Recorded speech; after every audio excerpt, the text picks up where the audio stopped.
जे शासकीय रुग्णालय आहे शास्त्रीनगरचं, इथं आम्ही सर्वजण आलेलो आहोत. राऊतसाहेब माझ्या बरोबर आहेत, त्याचबरोबर मंगेश भाऊ जे प्रायव्हेट जी असोसिएशन या अख्ख्या भारतातली मेडिकल असोसिएशन त्याचे ते अध्यक्ष आहेत. सादिया मॅडम इथे आहेत, ज्या आपल्या महानगरपालिकेमध्ये अधिकारी म्हणून तिथे काम करतात. त्याच्यावर आमचे महेश तपासे भाऊ असतील, आमचे पाटील साहेब जे जिल्हा अध्यक्ष आणि सर्व मान्यवर इथे आलेले आहेत. पोलीस प्रशासनातले लोक आहेत, नर्स पदाधिकारी इथे आहेत, डॉक्टर पदाधिकारी आहेत आणि श्रुतीताई ज्यांना तुम्ही बघितलं असेल 2 दिवसापूर्वी त्यांना मारहाण झाली, एका महिला डॉक्टरांना मारहाण झाली आणि त्या खरं तर इथे असणाऱ्या स्टाफसाठी लढत होत्या. तरी सुद्धा रमेश म्हात्रे नावाचा जो इथला नगरसेवक आहे, सत्ताधारी आहे, त्यांनी त्या महिला डॉक्टरला सुद्धा मारहाण केली. वैभव नावाचा जो एक डॉक्टर आहे त्याला सुद्धा तुम्ही बघितलं असेल, हे 4 किलोचं पुस्तक आहे, या रजिस्टरली त्याच्या डोक्यामध्ये 5-6 वेळा मारहाण झाली आणि त्याचा आता स्कॅन करण्यासाठी म्हणजे डोक्याचा स्कॅन करण्यासाठी वेगळ्या हॉस्पिटलमध्ये नेण्यात आलेलं आहे. आता सगळ्यात महत्वाचा विषय काय आहे की 2 दिवसापूर्वी ही घटना घडली. बरेच लोक म्हणतात की याला डॉक्टर जबाबदार आहेत. अजिबात डॉक्टर जबाबदार नाही. जेव्हा एक महिला तिथं स्कॅन घेऊन आली होती, स्कॅन दुसऱ्या हॉस्पिटलचा होता, त्या स्कॅन मध्ये बघितल्यानंतर तिच्या पोटात जे बाळ होतं त्या बाळाच्या गळ्याभोवती नाळ होती. आता हे जे हॉस्पिटल आहे महानगरपालिकेचं, याच्यात लहान मुलांचा आयसीयू नाहीये. आता प्रोटोकॉल प्रमाणे जर वाटत असेल की बाळ जन्मल्यानंतर हे सी सेक्शन करू शकतात, पण प्रोटोकॉल असं सांगतो जर बाळाला त्रास झाला तर मग तिथं बाळाचा आयसीयू असणं महत्वाचं आहे. या शास्त्रीनगरच्या हॉस्पिटलमध्ये चांगलं आयसीयू असावं, बाळाचं आयसीयू असावं, यासाठी अनेक वेळा आंदोलन झालेले आपण सगळ्यांनी बघितलेले आहे. त्यामुळे प्रोटोकॉल पद्धतीने इथले अधिकारी डॉक्टर योग्य सल्ला दिला आणि सल्ला दिला, पण हॉस्पिटल चूज करण्यामध्ये मदत केलं, तिथे ट्रीटमेंट करण्यासाठी मदत केली, ब्लड ग्रुप काय आहे, कुठं आपल्याला प्रोव्हिजन करता येईल ते यांनी सगळ्यांनी मदत केली. ॲम्ब्युलन्सचं नियोजन तिथे करण्यात आलं आणि पूर्णपणे मदत ही करण्यात आली होती. आणि ही करत असताना म्हात्रे नावाचे जे नगरसेवक आहे यांच्याशी सादिया मॅडम स्वतः तिथं बोलल्या होत्या. म्हणजे कुठल्या तरी व्हीआयपीचा हा मुद्दा होता म्हणून नाही, एका गरीब महिलेला न्याय मिळाला पाहिजे, बाळ जन्मल्यानंतर बाळाला कुठली अडचण होऊ नये या भूमिकेतून इथं असणारे नर्सेस आणि डॉक्टर योग्य अशी भूमिका परवा संध्याकाळी त्यांनी घेतली. हा विषय तिथल्या तिथं संपला. महिला ज्या माता आहेत त्या चांगल्या तब्येतीच्या आहेत, आता त्यांना कुठेही काही मेडिकल त्रास नाही. बाळ सुद्धा हे थोडंसं सुरुवातीला कमकुवत होतं कारण गळ्याला नाळ होती, पण आता जे कळालेलं आहे बाळ सुद्धा आता तंदुरुस्त आहे, त्या बाळाला काही अडचण नाही. मग अचानक हे जे रमेश म्हात्रे नावाचे गृहस्थ आहेत, नगरसेवक आहेत, सत्ताधारी आहेत कल्याण डोंबिवलीमध्ये, तर हे इथे आले. यांनी वैभव नावाचे जे इथं डॉक्टर आहेत त्यांना मारहाण केली. त्यांच्याबरोबर 4 ते 5 लोक हे तिथे आले होते. अतिशय वाईट पद्धतीने मारहाण केली. त्याला एका कोपऱ्यात ढकललं, त्याच्या मागे महिला नर्स होती, त्यांच्या अंगावर ते वैभव पडले, त्या नर्सला मोठ्या प्रमाणात लागलं आणि त्याच्याच बरोबर आमच्या ज्या डॉक्टर होत्या, महिला डॉक्टर, ज्या वरिष्ठांना फोन करण्याचा प्रयत्न करत होते कारण त्यांच्या समोर त्यांच्या नर्सेस आणि ह्यांना मारहाण होत होती.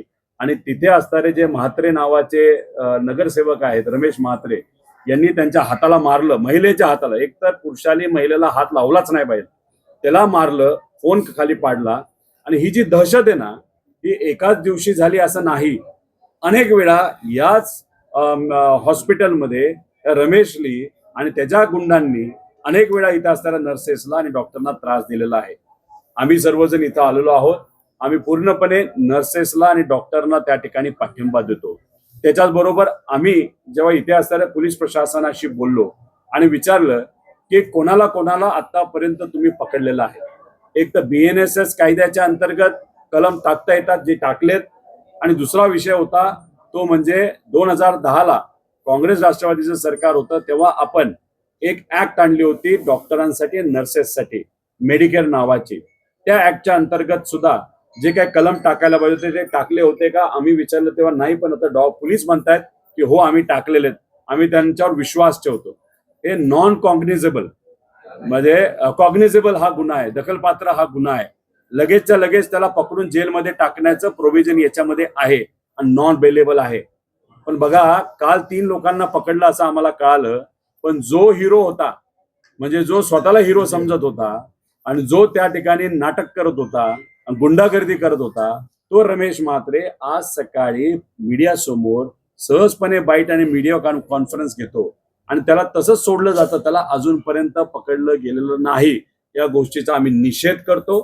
पोलिसांना आम्ही सांगितलेलं आहे, आज संध्याकाळपर्यंत त्या रमेश म्हात्रेला जर पोलिसांनी कैद केलं नाही, पकडलं नाही, तर आम्ही उद्या इथं दुपारी नाही तर संध्याकाळी जे काय डॉक्टर असोसिएशन IMA असोसिएशन जी या देशातली आहे त्याचे अध्यक्ष इथले हे आपले इथं मंगेशराव इथं आहेत, त्यांनी आम्हाला सांगावं की उद्या आंदोलन ते कधी करणार आहेत. कारण का आज बरेच हॉस्पिटल बंद आहेत, उद्या अख्खा जिल्हा बंद राहणार आहे आणि कदाचित तोपर्यंत या रमेश म्हात्रेला पकडलं नाही तर अख्खा महाराष्ट्र बंद राहू शकतो. अनेक सामान्य लोकांना अडचणी सहन कराव्या लागतील. त्यामुळे सरकारला विनंती आहे, हा तुमचा कार्यकर्ता असू द्या नाही तर तुमचा लाडका गुंड असू द्या, तो नगरसेवक नाही तर कुणी असू द्या, त्याच्यावर कारवाई झालीच पाहिजे अशी आमच्या सगळ्यांची मांग आहे. आणि त्याच्याच बरोबर IMA असोसिएशनचं मत आहे, 2010ला जो कायदा आणला होता आपला मेडिकेअरचा, त्याच्यामध्ये बदल करण्याची जरूरत आहे. अजून कडक बनवावा लागेल आणि पोलीस प्रशासनाला त्याच्यामध्ये असणाऱ्या कायद्यांचं खूप ज्ञान आहे असं नाही, त्यामुळे त्यांना सुद्धा त्या बाबतीतलं ज्ञान देणं, ट्रेनिंग देणं आणि उद्या जाऊन इथं असणाऱ्या नाहीतर या महाराष्ट्रातल्या असणाऱ्या डॉक्टरांवर, नर्सेसवर कुणी तिथं हल्ला नाहीतर वेगळं कृत्य करत असेल तर त्यांना प्रोटेक्शन देण्याची पूर्णपणे जबाबदारी ही सरकारची आहे. प्रायव्हेट मधल्या डॉक्टरांची सेफ्टी सुद्धा आणि आमच्या गव्हर्नमेंट हॉस्पिटलच्या डॉक्टरांची सेफ्टी सुद्धा. तुम्ही बघा, यांच्यावर अन्याय झाला तरी या नर्सेस आणि डॉक्टरांनी OPD चालू ठेवलेलं आहे, पण त्यांचं विनंती एवढीच आहे की पूर्ण हॉस्पिटल जर चालू ठेवायचं असेल तर आम्हाला इथं पोलीस प्रशासनाने आश्वासित केलं पाहिजे की इथं आम्ही पोलीस 24 तास इथे ठेवू. आणि हे ज्या गुंड आहेत रमेश म्हात्रे का कोण आणि त्याचे जे इतर चिल्लीपिल्ली लोक त्याच्याबरोबर फिरतात, त्यांनी महिला डॉक्टरांना धमकी दिली, इतर डॉक्टरांना, नर्सेसला धमकी दिली, बाहेर या मग बघतो. मला त्या रमेश म्हात्रेला सांगायचंय आणि सत्ताधाऱ्यांना सांगायचंय, सगळ्यांना सांगायचं, पोलीस प्रशासनाला सुद्धा सांगायचंय, इथे असणाऱ्या एका तरी डॉक्टरच्या नाहीतर नर्सेसच्या केसाला सुद्धा जर धक्का लागला तर रमेश म्हात्रेला तर परवडणारच नाही. तर रमेश म्हात्रे ज्या पक्षातून आहे त्यांना ते परवडणार नाही, पोलीस प्रशासनाला सुद्धा ते परवडणार नाही. त्यामुळे कृपा करून आजच्या आज त्या म्हात्रेला त्या ठिकाणी तुम्ही कैद करा आणि या आमच्या डॉक्टरांना न्याय द्या. आणि सरकारमध्ये अधिवेशनामध्ये आम्ही नक्कीच IMAची जी मांग आहे ती तिथं मांडू.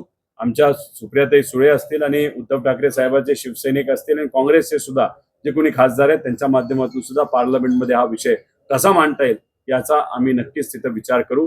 पण हे जे कृत्य झालेलं आहे त्याचा आम्ही निषेध करतो. काल ज्या पक्षातून हे नगरसेवक आहेत त्या पक्षाच्या नेत्यांनी काल ट्विट केली. ट्विट करून विषय संपत नसतो. आम्ही तुमचे आभार व्यक्त करतो, तुम्ही डॉक्टरांची बाजू मांडली, पण मग डॉक्टरांची बाजू मांडत असताना तुम्ही सत्ताधारी जर असाल आणि तुमचा हा जो गुंड नगरसेवक आहे तो आतापर्यंत जेलमध्ये पाहिजे होता, तुम्ही खरंच प्रामाणिकपणे तो मुद्दा तिथं मांडत असाल तर. त्यामुळे आज संध्याकाळी आम्ही वेळ देतो. आज संध्याकाळपर्यंत रमेश म्हात्रेंना जर तिथं पकडण्यात आलं नाही, जेलमध्ये टाकण्यात आलं नाही, तर आम्ही IMA बरोबर तसंच सरकारी हॉस्पिटलमध्ये नर्सेस आणि डॉक्टर यांच्या बरोबर उद्या याच भागामध्ये ते ठरवतील तिथं मोठं आंदोलन करू आणि मग ते या सरकारला परवडणारं आंदोलन नसणार आहे.